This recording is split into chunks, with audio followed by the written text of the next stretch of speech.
Most people say they want innovation. They say they want creativity. They say they want to do something new.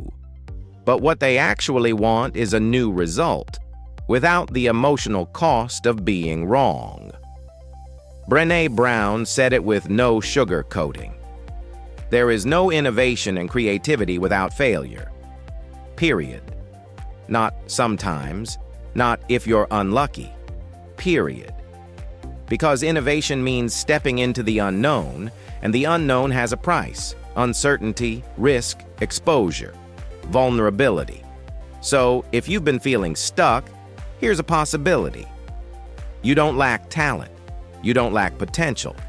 You may simply be trying to create while refusing the one ingredient creativity requires: the willingness to fail. Tonight, we're not going to glorify failure. We're going to use it. We're going to turn it into a tool, a way to build courage, consistency, and real momentum.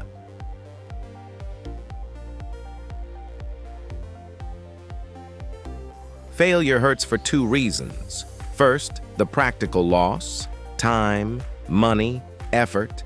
Second, the identity threat. What does this say about me? Most people can tolerate loss. What they can't tolerate is the meaning. Failure whispers, maybe you're not good enough. Maybe you're not built for this. Maybe people will see you differently. That's why so many talented people choose comfort over courage. They don't fear failing. They fear being seen failing. But here is the turning point. Innovation is not a performance.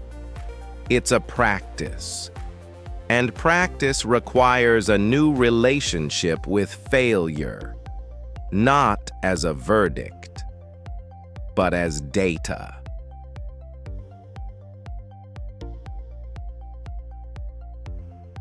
If you want to create anything original, you will meet vulnerability. Vulnerability is not weakness. It is uncertainty, risk, and emotional exposure. And emotional exposure is exactly what failure triggers. You try, you miss, and now your nervous system screams, danger.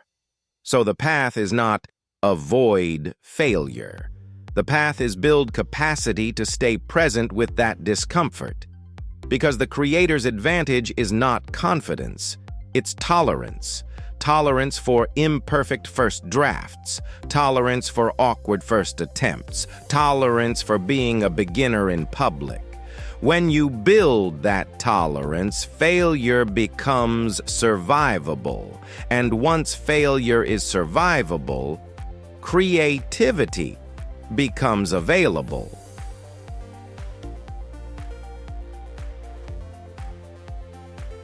A mature mindset is not, I'm okay with any failure. A mature mindset is, I know what kind of failure I'm dealing with. Amy Edmondson's framework is useful here. Failures can be preventable, complex, or intelligent. Preventable failures happen in predictable work. Deviations, sloppiness, those should be reduced. Complex failures happen in complicated systems. Many factors collide. Those should be studied. Intelligent failures happen at the frontier, when you're experimenting in unknown territory. Those are the good failures that teach fast, small, contained, informative. So Brené Brown's quote is not permission to be careless. It's permission to be bold, with a learning strategy.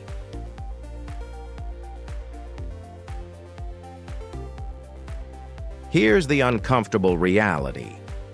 Many people don't fear failure itself. They fear punishment, humiliation, and rejection after failure. That's why innovation requires psychological safety, a climate where people can speak up, take interpersonal risks, and learn without fear of retribution. Even in your personal life, the principle is the same. If your inner voice is abusive, you won't experiment. If your inner voice is curious, you will. So a key part of creative growth is building a safe internal culture. High standards, yes, but also compassion and learning.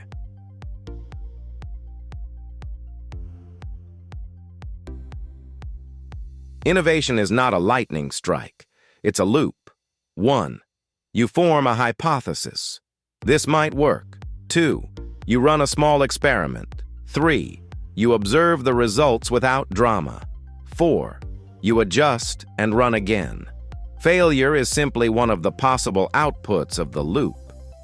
The problem is, people treat failure like an identity statement. They make it personal. They make it permanent.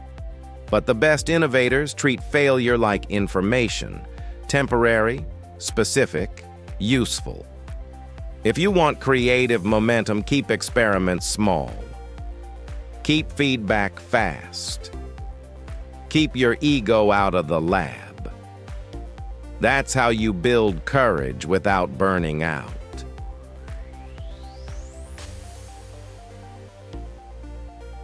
If your goal is creative work, writing, speaking, building, designing, you must train one muscle more than any other.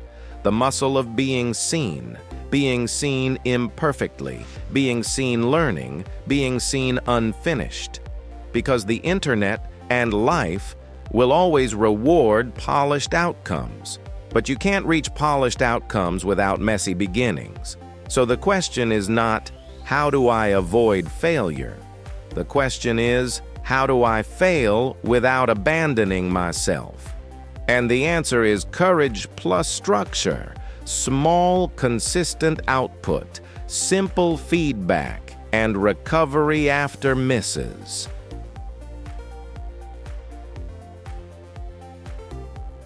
After failure, you always face a fork in the road. Path 1 is shame. I am the failure. You hide, you withdraw, you stop creating. Path 2 is learning. I experienced a failure. You name what happened, you extract the lesson, you try again. Shame wants silence. Learning wants honesty.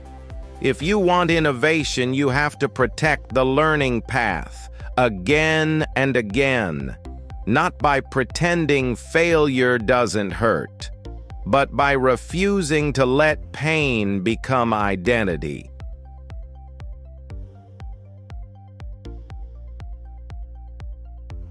Let this land as a rule of reality. There is no innovation and creativity without failure, period. So don't ask for a life with no failure. Ask for a life where failure can't stop you. Because when failure stops hurting your identity, it starts feeding your growth. And that's the moment your creativity comes back online.